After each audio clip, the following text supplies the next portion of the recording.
उत्तर प्रदेश विधानसभा में योगी सरकार का पहला अनुपूरक बजट पारित किया गया। मुख्यमंत्री योगी आदित्यनाथ की मौजूदगी में 33,700 करोड़ का बजट पारित हुआ।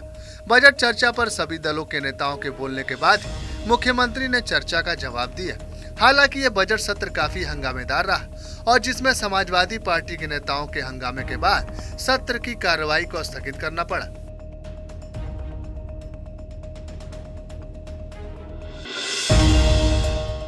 उत्तर प्रदेश के उप मुख्यमंत्री केशव प्रसाद मौर्य ने मंगलवार को टीवी 9 से बात करते हुए समाजवादी पार्टी के आरोपों का जवाब दिया। डिप्टी सीएम मौर्य ने उपचुनाव में धांधली के आरोपों का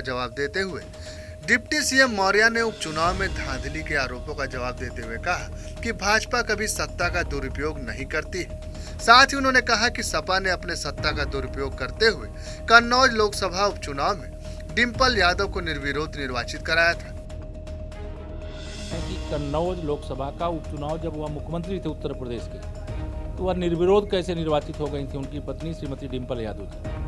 अगर उन्होंने सत्ता का दुरुपयोग किया था तभी वह निर्विरोध निर्वाचित हुई, क्योंकि जिन लोगों ने नाम वापस लिया धमकी के बल पर, उन्होंने नाम वापस लिए डर करके, जो नहीं वापस लिए उनके पर्चे खारिज कराए गए।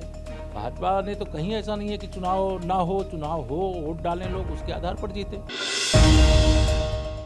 समाजवादी पार्टी के राष्ट्रीय अध्यक्ष अखिलेश यादव मंगलवार को कन्नौज पहुंचे। अखिलेश यादव कन्नौज में पूर्व शिक्षा मंत्री विजय बहादुर पाल को श्रद्धांजलि देने पहुंचे थे। इस दौरान उन्होंने मीडिया से बात करते हुए कहा, विजय बहादुर पाल बहुत ही लोकप्रिय और बिल्कुल जमीनी नेता थे। साथ ही उन्होंने कहा कि वो शिक्षा का महत्व समझते थे और अपनी बातों से लोगों को प्रभावित कर लेते थे।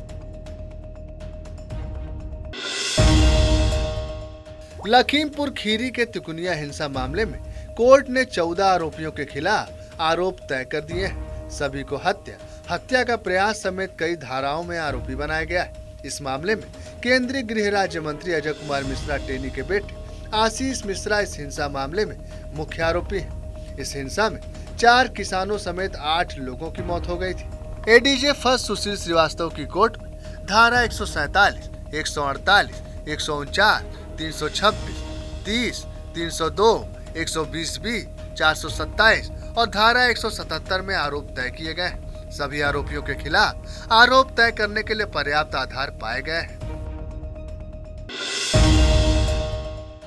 भारतीय जनता पार्टी की सांसद साध्वी प्राची मंगलवार को शौर्य दिवस पर सीतापुर पहुंची। इस दौरान उन्होंने मीडिया से बात करते हुए लव जिहाद पर हमला बोला और कहा कि लव जिहाद एक सोची समझी साजिश है। साथ ही उन्होंने कहा कि हमारी बेटियां आज अल्प ज्ञान का शिकार है।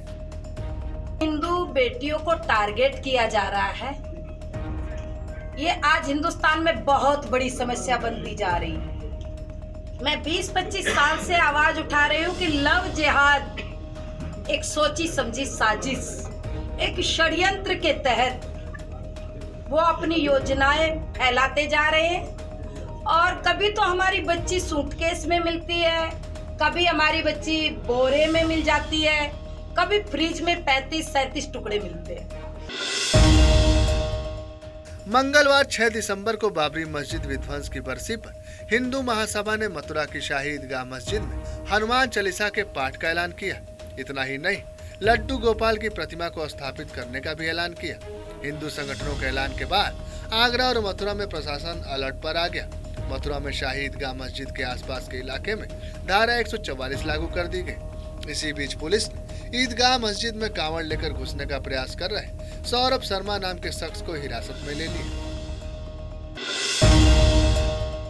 अंबेडकर नगर जिले के राजकीय मेडिकल कॉलेज सद्दरपुर के छात्रों ने कॉलेज प्रशासन पर अवैध वसूली करने का आरोप लगाया है। कलेक्ट्रेट पहुंचकर उन्होंने धरना प्रदर्शन किया। छात्रों का आरोप है कि उनसे अवैध रूप से रुपयों की वसूली की जाती है और विरोध जताने पर फेल करने और परीक्षा में न बैठाने की धमकी दी जाती है। छात्रों की शिकायत पर जिलाधिकारी ने अपर जिलाधिकारी और अपर पुलिस अधीक्षक को मामले की जांच कर रिपोर्ट जल्द से जल्द उनके सामने पेश करने का आदेश दिया है। मशहूर लेखक जावेद अख्तर के एक बयान को लेकर फिर विवाद छिड़ गया है। हालिया इंटरव्यू में उन्होंने कहा कि जब मर्द को एक वक्त में एक से ज्यादा पत्नी रखने का हक है तो औरतों को क्यों नहीं। उन्होंने कहा कि ये बराबरी के खिलाफ है। इस बयान पर ऑल इंडिया सिया चांद कमेटी के प्रेसिडेंट मौलाना सैयद सैफ अब्बास नकवी ने पलटवार करते हुए कहा, यह बयान शर्मनाक है। इसका जितना भी विरोध किया जाए वह कम है। हिंदुस्तान में ऐसे कुछ लोग मीडिया में उल जुलूल बयान देते हैं जिससे कि वह मीडिया में बने रहे। मुझे लगता है कि इस बयान पर हमारे देश की महिलाओं को कड़ा विरोध करना चाहिए। पतियों की तरह कई विवाह करने की राय दी गई है और मशवरा दिया गया है। ये इंतहाई अफसोसनाक बयान है।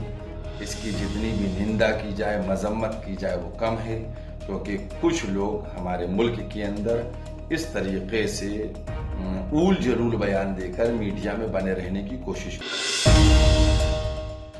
उत्तराखंड के मुख्यमंत्री पुष्कर सिंह धामी ने होमगार्ड और नागरिक सुरक्षा विभाग के स्थापना दिवस कार्यक्रम में हिस्सा लिया। सीएम धामी ने स्थापना दिवस की बधाई देने के साथ ही होमगार्ड के जवानों को सलाम किया। साथ ही इस दौरान उन्होंने कार्यक्रम को संबोधित भी किया। इस दौरान नागरिक सुरक्षा संगठन की झांकी भी शामिल रही। वहीं होमगार्ड जवानों ने कई तरह के करतब भी दिखाए।